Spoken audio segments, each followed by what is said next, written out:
Bugs crashing your pack's party? Whether they've got paws or sneakers, your pack deserves a home that's protected from pests. That's where Wondercide comes in. Plant-powered protection made with steam-distilled natural essential oils that actually work. It kills and repels fleas, ticks, mosquitoes, and ants without questionable ingredients or overpowering smells. Safe to use around kids and pets when used as directed. Lab-proven to work fast. And proudly made in the USA. We offer sprays for pets, people, homes, and yards. Plus, spot-on treatments, collars, and even shampoos. Whatever your pack needs, we've got it covered. Founded by a pet parent looking for a better way to protect her dog Luna, Wondercide's now protected over 21 million lives and counting. You might have even seen us on Shark Tank. Go to Wondercide.com and use code WONDER20 for 20% off your first order. That's WONDER20 at Wondercide.com. Wondercide. Protect your pack with plant-powered Wondercide today. On this episode of Star Trek Universe, Kirk brings the fellas to a paradise he's visited before. But what he finds ain't no Eden. It's a private little war. We're talking Star Trek 216, a private little war right after these howls and snarls from our mystery Mugatos.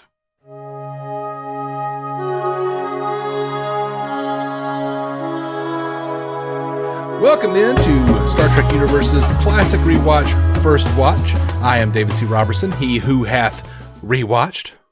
I am Effie Opelder, she who hath watched first. First watched. Done the thing. Uh-huh. Yes. So, grammar. I know I just released the last episode we did, I think last week, but it has been a really long time.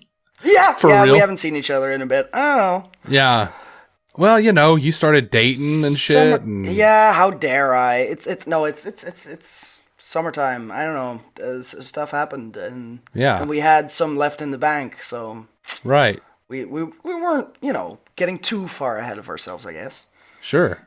It's, I feel bad when I have some banked and then new Star Trek starts coming out and I'm like, well, I don't know. I feel so bad about not putting it out. But then again, but look, by the time you hear this, dear, sweet, simple listener. No, I'm just kidding.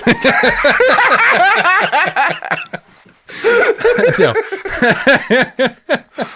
That's how we do it here on Star Trek Universe. Insult the listener first and then try and get them back, You know what it actually reminded me of when I started to do it was that fat duck on the old Daffy Duck cartoon who's kind, gentle, good to his mother, Daffy Duck. But he's it's like a boxing match between him and Elmer Fudd.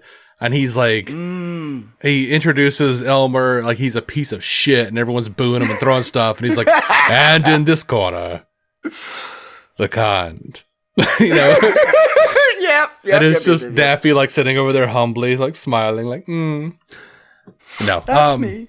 But yeah, by the time the listeners hear this, I think I'm going to hold this off until Strange New Worlds is over in, at this point, 3 weeks. Oh. Because we're coming out every week with Strange New Worlds Time's right flying. now. Yeah, I've seen it on the feed. We've actually also been talking about, the new Paramount people coming in, David Ellison, who we've had concerns about because he's a billionaire and he fuck billionaires bought a bunch of Paramount with his family's money, and he's been seen with Trump. We don't know in what capacity exactly. I'm guessing to say thanks for the extra billions he's going to get in tax cuts. I don't know. Where he comes from is Skydance, and he was an executive producer on the last 2 Star Trek films. He's a huge Star Trek fan. So says Simon Pegg. So says Simon Pegg. Fair enough. And I tend to believe Simon Pegg on such matters. Fair enough. I have no idea how Simon Pegg is involved in any of Trek, by the way. Really? I try to stay out of this shit, man. I'm saving myself for marriage. Yeah, but you've seen the first 2 of the Abrams films. He was Scotty.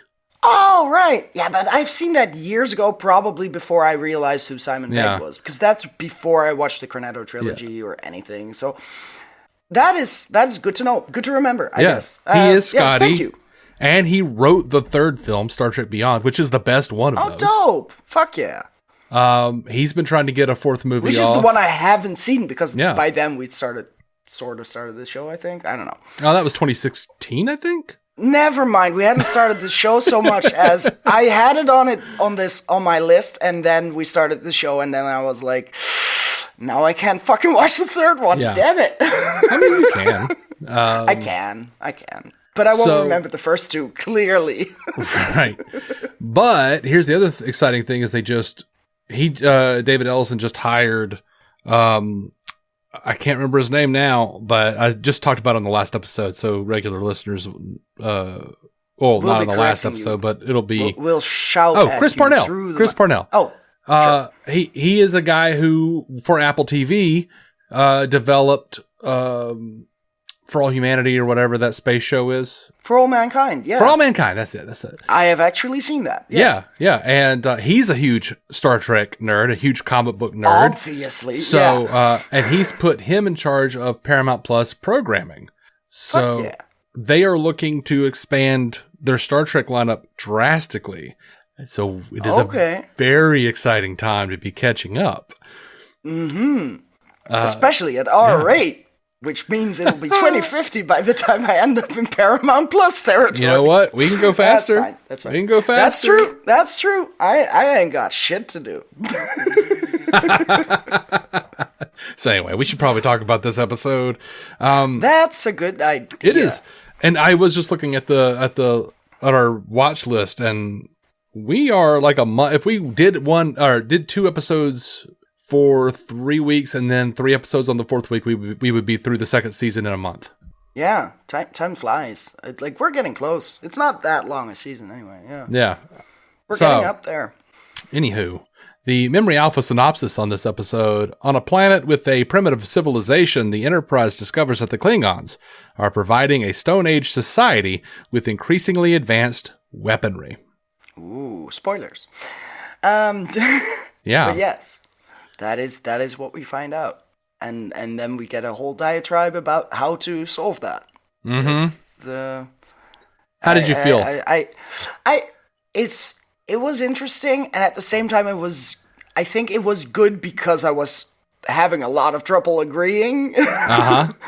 Because it is one of those things where it's like, oh, we're really stuck in the Cold War era. Like the only solution is like equalizing these as two great powers in balance, because otherwise one will destroy the other. Yeah. Which is kind of feeding into the arms race, which feels weird for where the Cold War actually ended up, and we're still trying to get rid of the goddamn atomic weapons, so that's going to take forever. Until someone uses one, I guess. At this point, we can destroy this planet a couple times over. Sure. But it was very, very clear in that parallel, let's say. It was very explicit in getting the history tied in there, which is fun because it wasn't that much history at the time of production, but it is now. So that was interesting. But it's at the same time, it is a pickle. Like they're in a situation that is very hard to solve necessarily. But at the same time, like I like the pacifist species in this show. Like, why do we need to wreck this? Mm-hmm.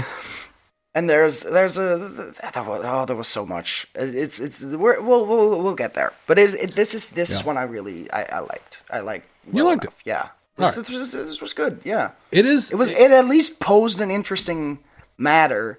Yeah. Whether or not I completely liked every twist and turn, but that's me. Thinking differently about something, but at least I'm thinking about it. Yeah. So that's a good thing. Generally, where I'm like, it doesn't say much about quality, whether or not I want things to go a certain way. No, fuck it. They went this way, and now I have feelings about that. And that's good. Yeah. That's what we're here for. So yeah.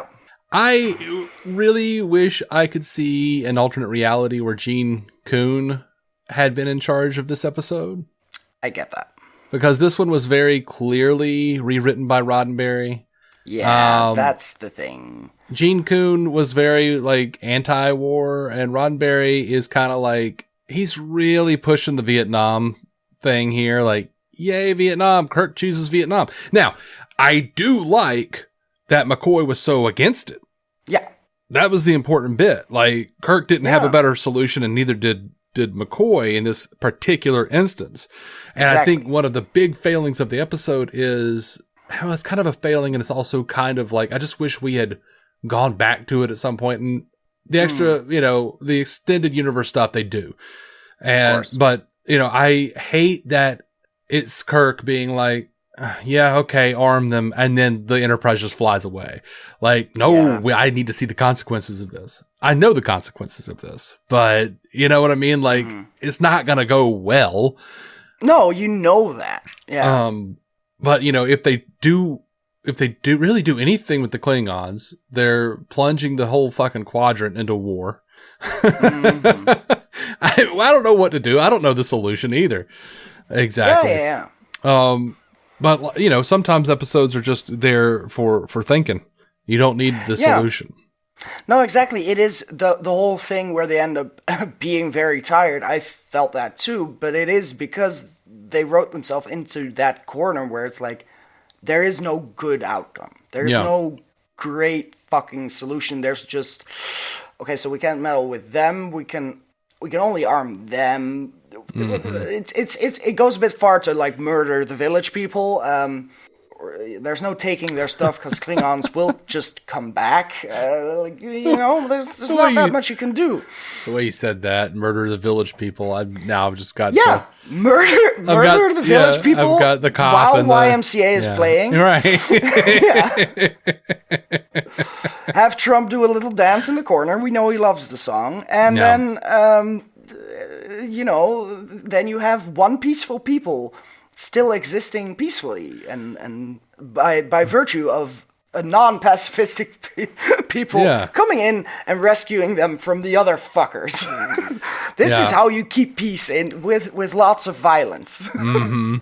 Have I watched the first episode of Peacemaker? Probably. Yes. Me too. Different show. But sometimes you have to kill the village, apparently. Right. Sometimes. It would have been a solution. It's not a great one.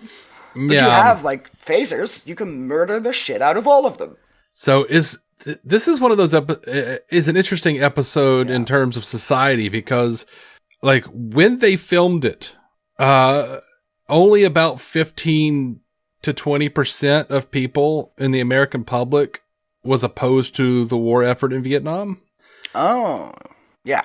By January of 1968, just a few weeks before this episode aired, about 28% of the American public labeled themselves as doves, which is, the people who were anti-war. Yeah. But like 3 days before this episode aired, the first satellite pictures from the Tet Offensive came through, and we saw the destruction that was going on. And by April of 1968, the doves outnumbered the hawks, quote unquote, 42 to 41%. So it was like Star Trek came out, like this episode of Star Trek came out like 3 days after the world turned against the Vietnam War.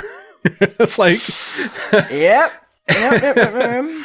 And so then it's just like, oh my God. And people, today would not understand this. So I'm sure people back then were like, oh, well, they're trying to make that, trying to get us on board the Vietnam War again. Look at this. Yeah, in a way, because it is very much we're doing proxy war shit. Like that's the whole idea, where the Klingons just come in and be like, this seems fun to us. Just fuck around with this civilization for a bit. One day you'll be part of us if you take out all of the other people on your planet. Mm-hmm. But yeah, to say that it's then the right solution to enter that proxy war as the opposite global power, namely the Federation, and insert yourself into this conflict by arming the other side.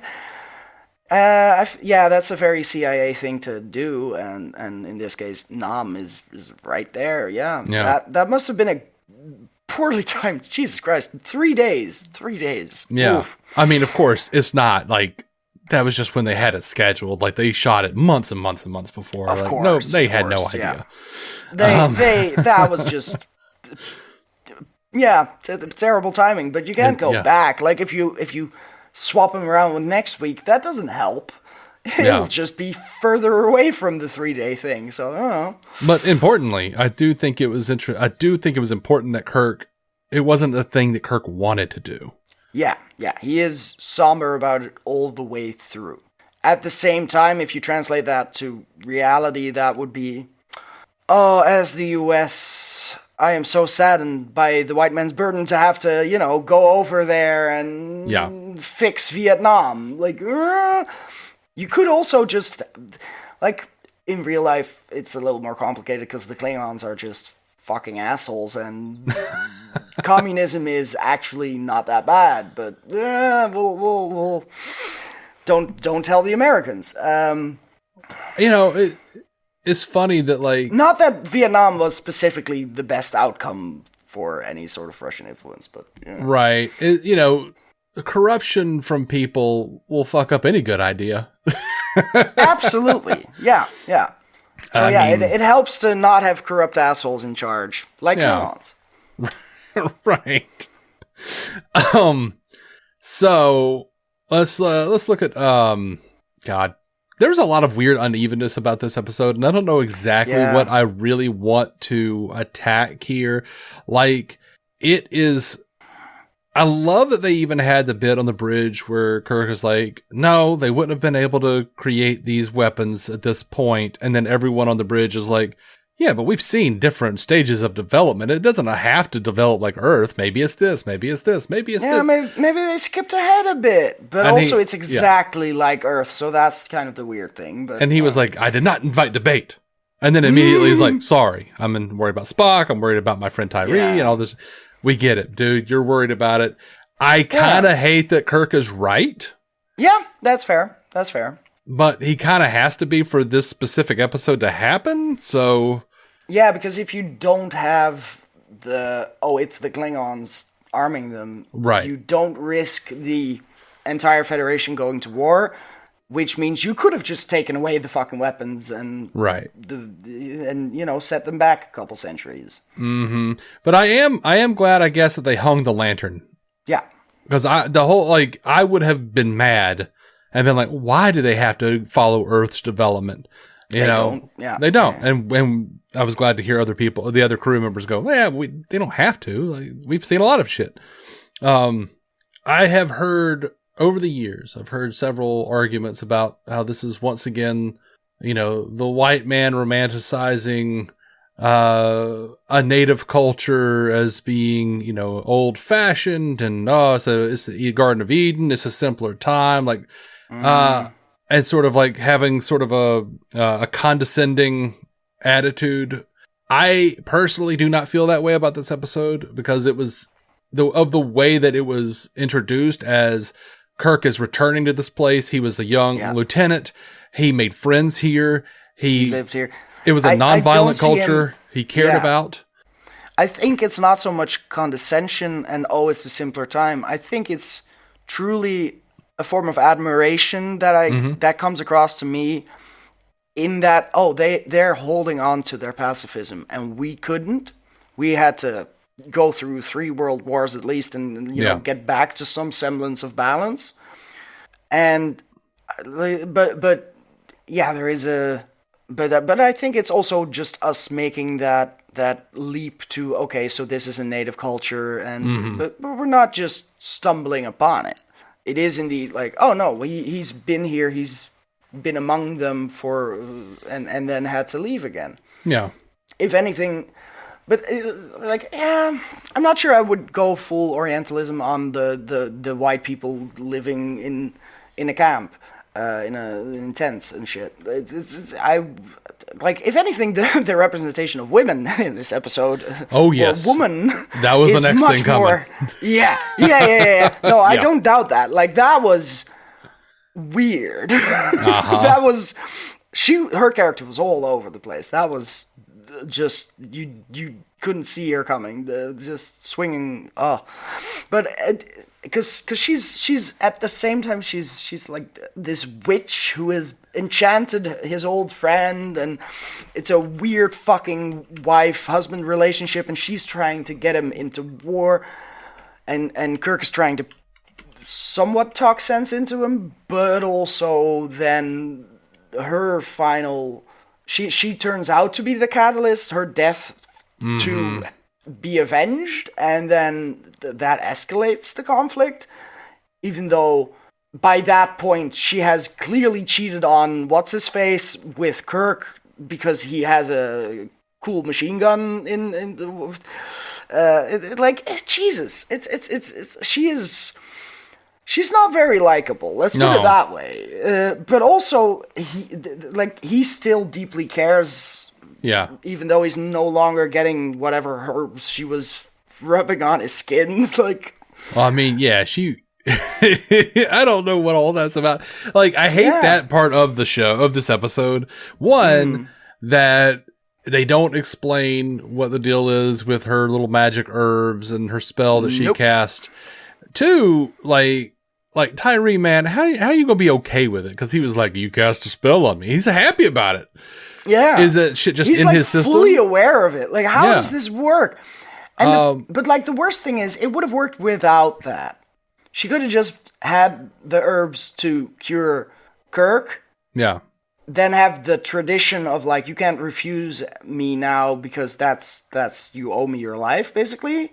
That would have worked. Like at every turn, it's like you could have just been actually in love but disagreeing on the war effort. Yeah. You could have just been a woman with an opinion instead of a woman with a curse. Right. Like, what? Yeah, they treat her like she is, like, she saves his life not out of goodness, not out of any kind of altruistic reason. She does it to get something. Yep. She gets it to find out information and to own Kirk. She does a weird fucking, like, orgasmic thing to cure him. And there's complete with bloodletting. That's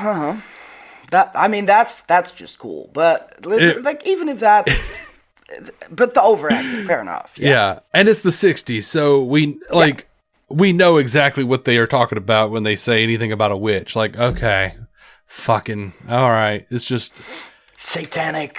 Yeah, like oh, you're a bad guy because witch. Yeah, and of course. They don't even try to hide it. But also, I couldn't help but notice, like, they chose a woman of dark skin. Yeah, but she's also, the whole fact that they're so insistent on continually pointing out that she is a Kanu too, or whatever. Yeah. Is very, like, as if she's a different species or a different group in this. Yeah. Like there is just a bunch of them living outside of the village people and I'm gonna keep calling them the village people and the hill people or whatever. And every time they said the hill people, I thought of that Mike Myers sketch. He's like, I am Lothar of the hill people. Come and join us, won't you? Me and the other chieftains are discussing how to walk with a woman. Oh boy. And of course you have like Lovitz's chieftain who's like, lately I've had many very brisk walks with myself.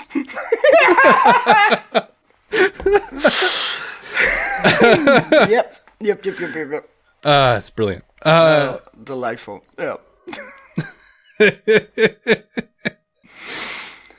Yeah. So, but anyway, of course, the only way to handle a woman like that who's seeking power and deceiving men. By the way, I think it's hilarious that like Tyree wasn't even mad at Kirk. He was just like, I know that is the way of the woman. She has the spells. I understand, friend Kirk. I understand, friend Kirk. I almost killed you, but then I was like, nah. I'm a peaceful motherfucker until she gets killed by other motherfuckers that I'm not friends with, and now I want to shoot them. Right. She's like, I almost shot you. Which he was pretty good at. Yeah. But I was like, nope, this bitch be trifling. No, but at that point, I had like, okay, this marriage has some fucked up issues now, but like, he'll break the curse from the witch, and then but at least I had hope still that he would stick to his pacifistic roots and beliefs and his for a minute. For a minute, yeah, that's the thing where I'm like, God damn it. Yeah. But that's an emotional response, I guess. So first I would have been chewed out by Spock, but also it's kind of the point of fiction. So fine. Well, I mean, he was shot, so he couldn't be in this episode except to be on the bridge from time to time. Yeah, he had to fight himself out of it. Yeah, which is a weird bit of Roddenberryism. Like, you have M'Benga be like, Dr. M'Benga be like, whatever he does, do it. Like, okay, well, this is getting into some S&M shit. Yeah, you could have just told her, by the way, to, like, he's probably going to ask you to, like, pull him out of that. Just hit him. Just beat the shit out of him. He wants you to hit him. Yeah. Don't worry about it. Like, he could have prepared her a little better than be like, anything he asks. Yeah, like, whatever he asks, you be a good little girl. Exactly. Like, that could have been like, I need you to suck my Vulcan dick and then hit me in the face. She doesn't fucking know. Like, I mean, it would be slightly illogical, perhaps, to assault someone that way, but you don't know. We don't know. Right. The whole thing is fucking weird. Yeah, and then, like... Weird. Also, my organs regrow faster if I turn my mental energy inside. Like, that is a very... it is a very intellect over everything else kind of approach to... They're like, oh, no, mind over body, and it is... That idea is flawed in some ways. it's not how you typically heal physically anyway. Well, I mean, They're kind of connected. I will admit that I've always really liked that aspect of Spock, and it's a thing that I like it as an idea for the Vulcans, yeah. Right. It's a thing that I have been sad that they have somewhat lost in more modern iterations, where they are much less inclined to push into what even had been referred to in the original series and the movies as Vulcan mysticism. Right. There's something about him. There's something about that group that they could do certain things, and I liked having that as a mystery. And then, I mean, what are you gonna do? You gotta explore stories somewhere.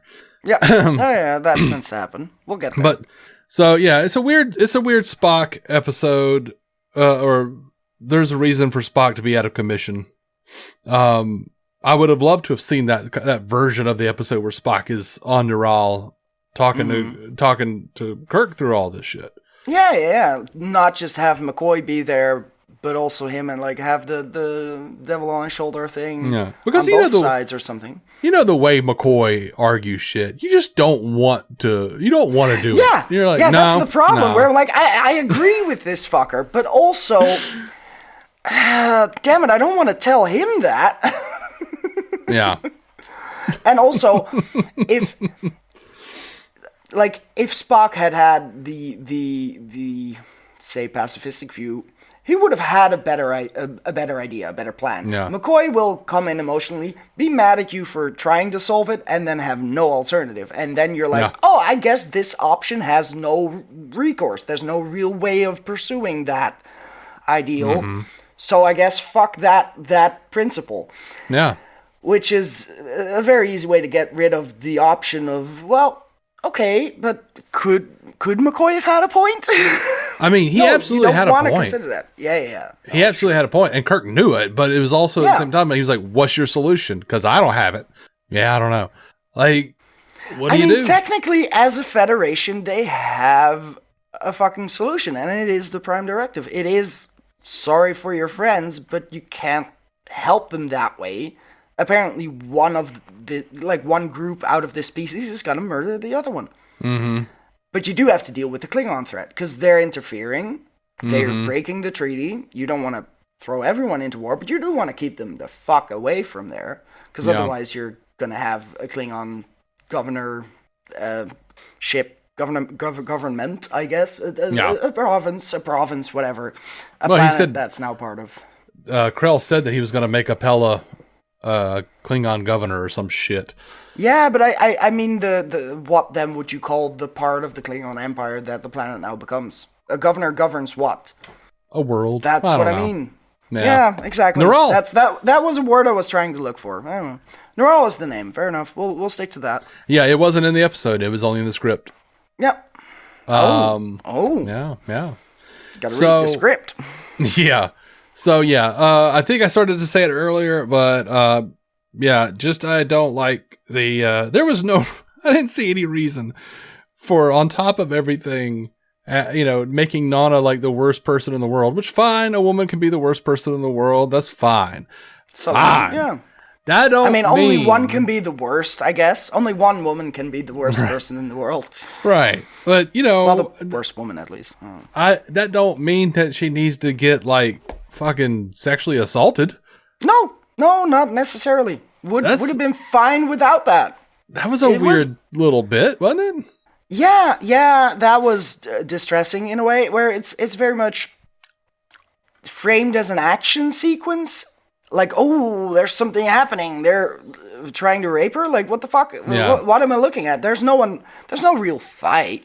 There's just continued struggle that's pretty hard to watch. Yeah, it's very clearly, like, it's not that explicitly sexual, but it is very clearly implied that that would be what the village people are Of course the village people would sexually assault a woman. Yeah. They're secretly straight. We know this.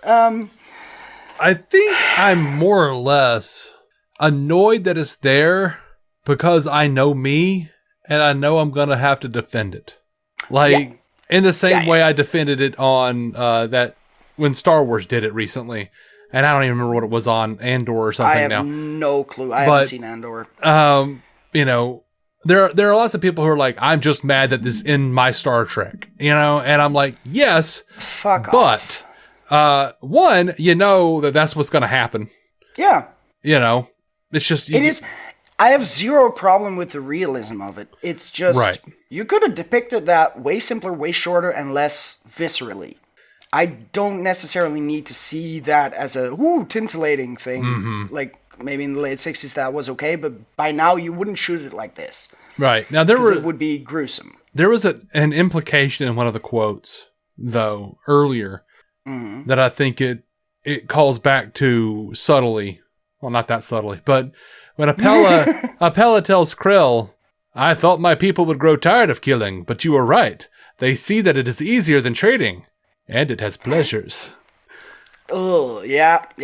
I was right. Like, what kind of Oh. I didn't link that immediately because I took that sincerely from a Klingon as the fun of hunting. Like, it has pleasures. I see what you mean. When I heard it at first, I was just like, oh, it's pretty fun to just kill them and take their stuff. Like, I took that purely as mankind, not really mankind, but like people being shitty and inclined towards violence, and not necessarily sexual violence per se. Right. I took that as the joy of the hunt of murder. I don't know psychopaths. Apparently it's fun. But without that, there's a way less meaning behind this quote from her, touch me again and this small box will kill you. God damn it. Out of context, yeah. Oh, she's talking about a phaser. Oh my God. Oh, the metal box. Never mind, guys. But yeah, then they did touch her again and again, I guess. And they did kill her. Why didn't she murder them? Did she just not understand the fucking small box? Yeah, it kept showing like close-ups of her fingers, and then like, I guess she doesn't understand how to use it. I guess, but she could have just figured that out before she fucking stole it. And hit Kirk with a rock, I guess. Yeah. She could have tried it on a tree before walking up to the village people. She was like, the village people are scary. I keep hearing it, and it's... She was like, well, if I tried it out, it's just going to heat that rock. That's all it's going to do, Yeah, which would have been good to know how the fucking thing works. If you can heat a rock, you can heat a man's skull. That's right. I don't know. There were lots of wonkiness to this episode, I feel like. Yeah. Lots of weird little choices they made.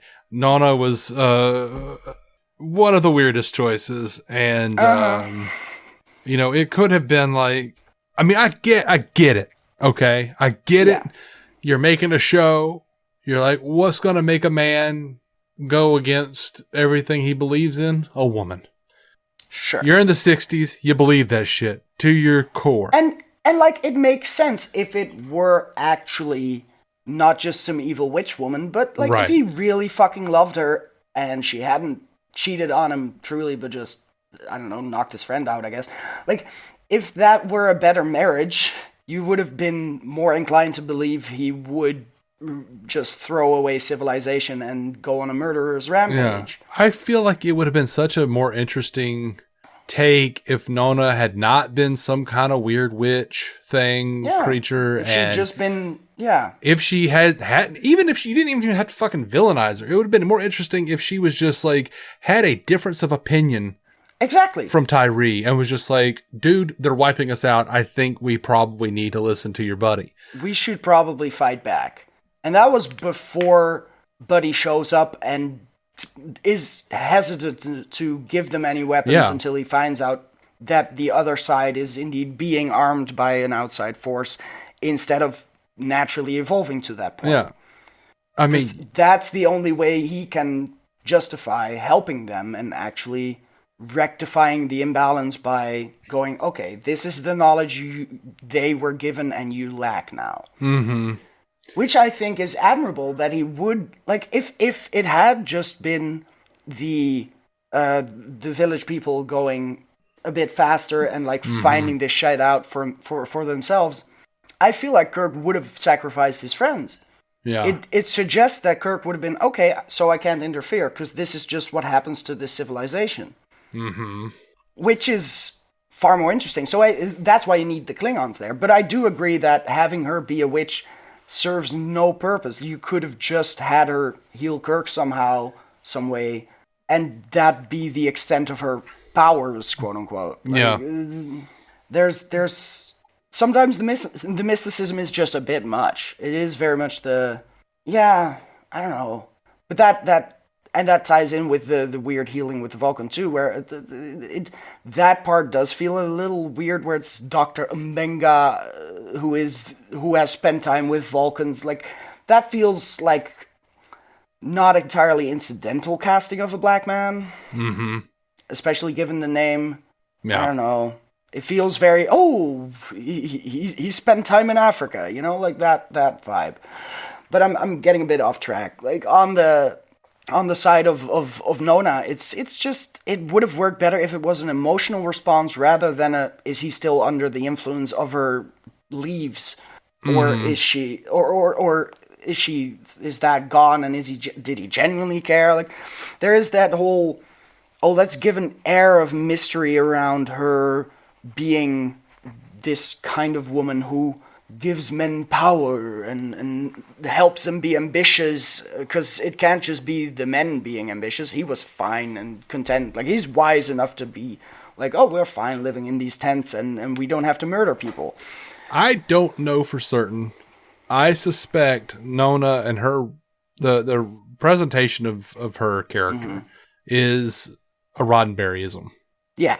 Like, I need to look back at the original writer, the original script, if I could find it, you know. Yeah. But, you know, Roddenberry, like, okay, so we can get into some trivia here. Oh yeah, let's go. Production stuff. So in Don Ingalls' original story outline, the Klingon antagonist was Kor from the episode Errand of Mercy. Oh, right, the same guy. Yeah, sure. Yeah, in a May 26th, 1967 memo, Bob Justman criticized this point, writing, "Here we are in the outer reaches of our galaxy, and who should Captain Kirk run into but good old Kor, an adversary that he has encountered before, and with whom he has been unable to get very far. Just think of it, billions of stars and millions of Class M-type planets, and who should he run into but a fella he has had trouble with before? No wonder Kor doesn't recognize him at first. The coincidence is so astounding that he must feel certain that it couldn't possibly have happened." Fair enough. Damn. Dig in, dude. It's a long way to say, dude, why would it be the same guy? It doesn't add anything and it's unlikely. But, yeah, that's a good point. You had to, really ham it up in your writing back in the 60s to make a point. Internal memos. So in Don Ingles' second draft, the character's name was changed to Krell. And the original writer, Don Ingles, put the pseudonym Judd Crucis on it after Gene Roddenberry rewrote it. Ingles' original contained many more overt Vietnam analogies than what finally appeared.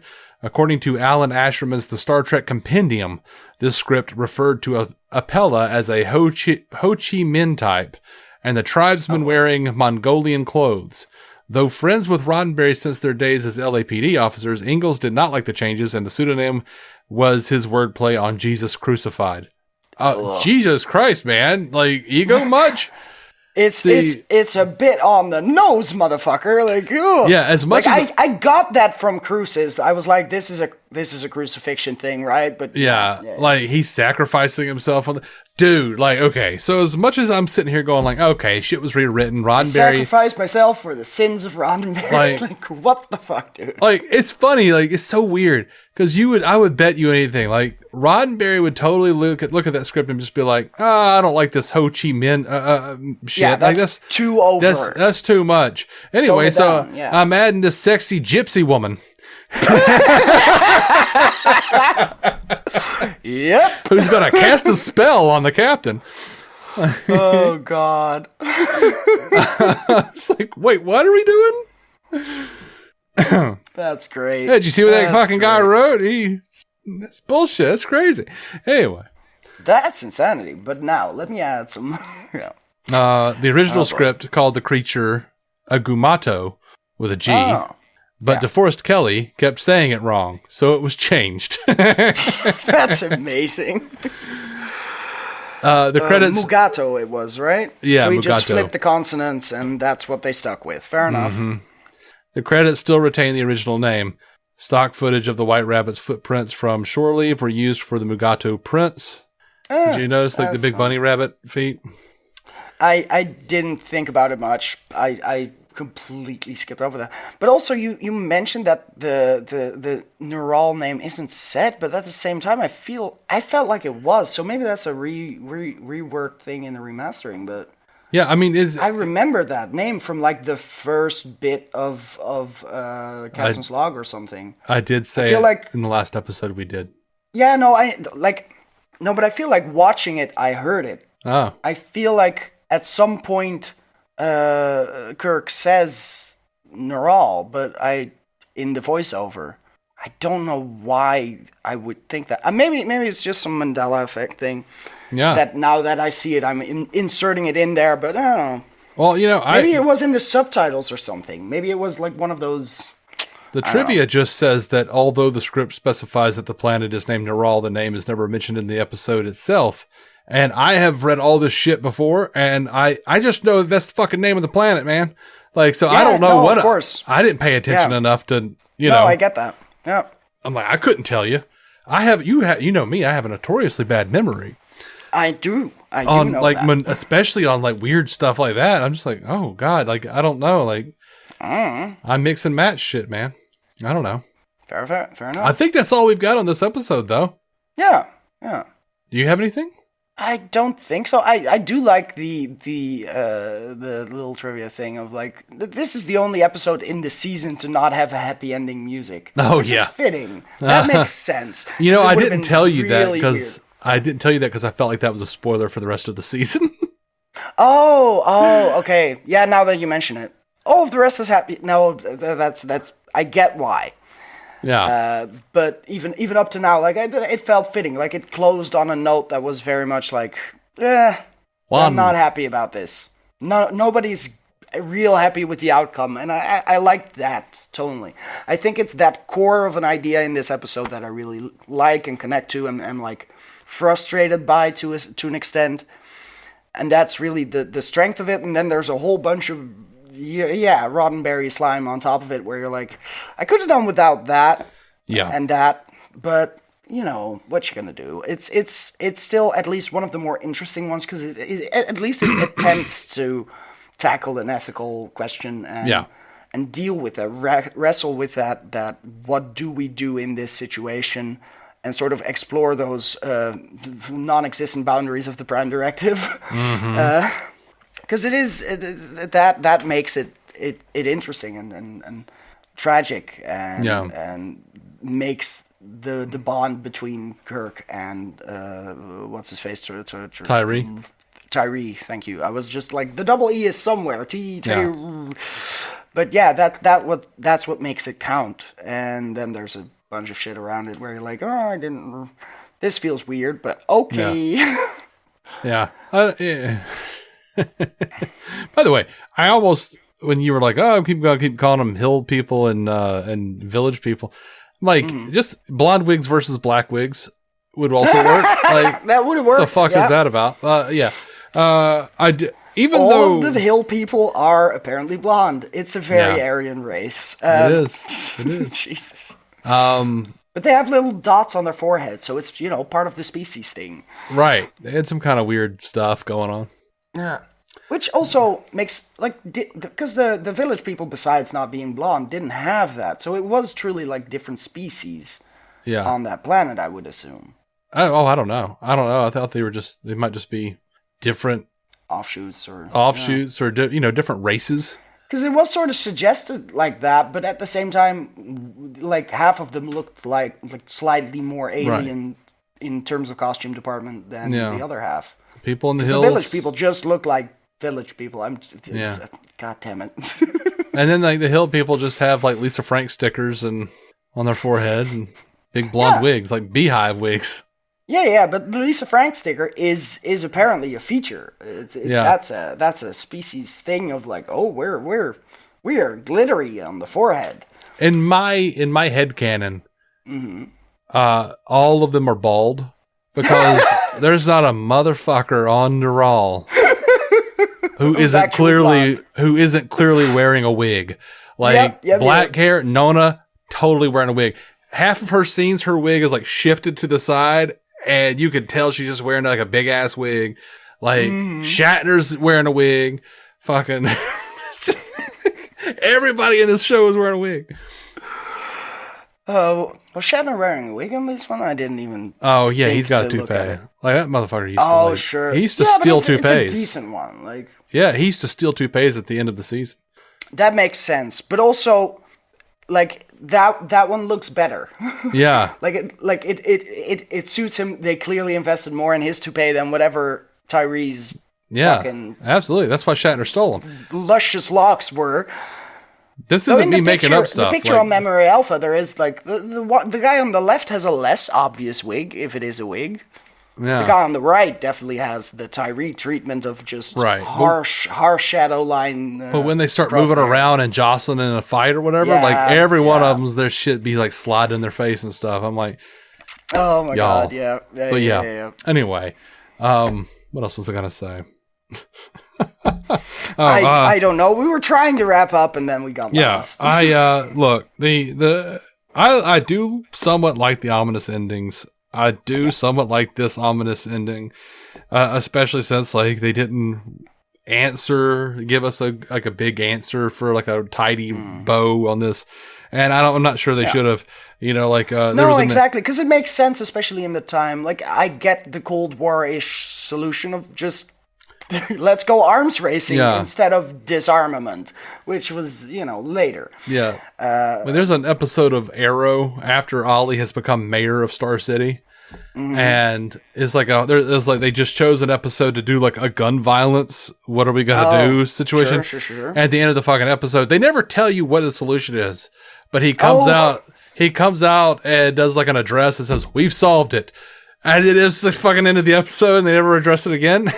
Oh my god, that is so bad. It's so bad. I think I jumped out of that train wagon long before that episode happened, but it is. I would have also settled for that episode going the way of how do we solve gun violence with more arrow violence, basically. Just every motherfucker with a gun gets a fucking arrow through the shoulder of their dominant hand. Yeah, everyone with a gun, come turn it in, and you'll receive a bow and arrow. Yeah, now. Exactly. That takes skill and time to acquire that skill, and that proves you're determined enough to be a murderer. Like that, it takes the impulsivity out of it. I have got to like, I can't remember what it is. I follow an author named Jason Pargin, and he You've mentioned him before. yeah, he Maybe had not on the show, but yeah, probably not on the show. He does all these like reels and stuff, and he had one where he's like pointing out this movie that he highly recommends, and he's like, you know, in every movie, the you know, protagonist winds up getting a gun, and they're pretty good at it. He's like, but no, in real life, using a gun takes skill. Yeah. And he's like, I want you to think about, like, go and watch movies and like look at everything that the protagonist does and think about the fact, like, can I do that? Yeah. If not, what does he need to have done to learn that? Yeah. So he's recommending this movie where the protagonist finds himself in a precarious situation and tries to do all of the things you see protagonists very successfully and easily do in action movies, and the fucker fails at everything, and it like showcases how actually hard all of these things are. I want to watch this movie. You're not climbing over that fence first try, motherfucker. Like, right. Just that. You're gonna get stuck on the trash container. Like, you'll be... Yeah. If I can find the name of it, I'll put it in the show notes and obviously send it to you. But I'm looking forward to that. I like the down note on this episode. I'm glad that Kirk just solve everything. And no, exactly, and that he's not happy with the quote-unquote solution he comes to, where it's like, we equaled the odds, but we lost something here. We destroyed a potentially more virtuous society. Now, a little poetical, a little heavy-handed. Oh, yes. 100 serpents for the Garden of Eden. Yeah, we get it now. Right. You've called this Eden. Yeah. Like, at some point, I do get tired of the, okay, Christianity is still very much a thing in this century. I get it. Like, oof, boy. Yeah, well. But it's especially because they keep using that one. Like, if you're going to be biblical about it, fucking read something beyond Genesis, because it's always the Garden of Eden, the Garden of Eden, the Garden of Eden as a parallel or an analogy in in these stories. I'm like, God damn it, I get it. Paradise is a thing. You're in between fake plants. Yeah. Ooh, well, garden. Yeah. To be fair, the original series probably references Greek and Roman mythology just as much. True. That's absolutely fair. But when they do, it's not like just Zeus every fucking time. Right. If that makes sense. Like, there's at least an understanding that there's more to the pantheon. Right. Let's put it that way. Yeah. It's not, we're talking about Theseus again? Motherfucker. Like, no. There's a comic book that they did where they were in a ship called the USS Theseus. And it was a ship that Scotty designed, and it could like be sustained over centuries by just like changing out like parts of it. It's designed of Theseus, yeah. It's neat. That's a good name, yeah. But yeah, no, I mean, I'd love an original series episode with Kirk just being like, Mr. Spock, it's like Agamemnon and the Trojan horse, you see. Yep. And of course, Kor is like the Kyklops. And Mr. Chekhov is the young Telemachus coming to help his father. Fuck you. Yeah. Oh, that would be funny. And I, of course, am Odysseus. That is evident. But do I need to explain it? I just have. The Klingon Empire will be just like Hermes, who found his cattle flayed. What the fuck are we talking about now? And at the same time, I would find that more believable, because there's, and not like everyone knows that specific mythology, but it is very, very prominent in Western culture, where I feel like some children learn more, like atheist children, non-Christian children, I feel know more about that shit than the Bible. Like, there is a generation of people my age who I have to explain like certain imagery or this is like, if you've never been to a Catholic church, this is what that fucking painting would have looked like. That sort of thing is very relevant to art history students and Christians, but so many people don't understand it anymore. Mm-hmm. While so much of Roman and Greek mythology has just seeped into everything else in the same way, I guess. But no, not everyone cares enough to know, I guess. Yeah, I mean... But I feel like someone like Kirk in a couple centuries might talk about that more likely than he would talk about Eden every fucking time. Or maybe the fact that he talks about Eden every fucking time is a sign that he is very much of the generation that, I know the first half a chapter. Yeah. This is what I've read. This is what has survived into culture. I don't know. Yeah. Well, I feel like that was probably mostly all the writers of Star Trek knew about the Bible. Exactly. That's the point where it's like, that kind of breaks the difference in time for me a bit. Where I'm like, this is very 60s and not very 23rd century. Yeah, I mean, you think though, you think about what mainstream people know about the Bible and that has survived for centuries, the really iconic mythic things like the Garden of Eden, Yeah. So the serpent, the snake, that would be the thing that does survive probably more than what the fuck did Jonah do again? Oh, Job. Oh yeah, we talk about Job a lot. Like that's probably gonna go by the wayside a bit more. Yeah. Which is a shame because Job is a great fucking book in terms of, God is a dick and you have to deal with it. I mean, he was testing him, man. He was testing him.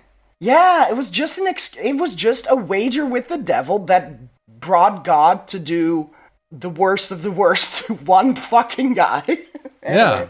It's like that wager between... And he was still a lovely slave to God, so everything was fine. It was like that great wager between, the Phantom Stranger and the Spectre about whether or not Batman would kill the guy who killed his parents. Indeed! And we have come back to DC. Of course. Thankfully, this is not... Oh, wait.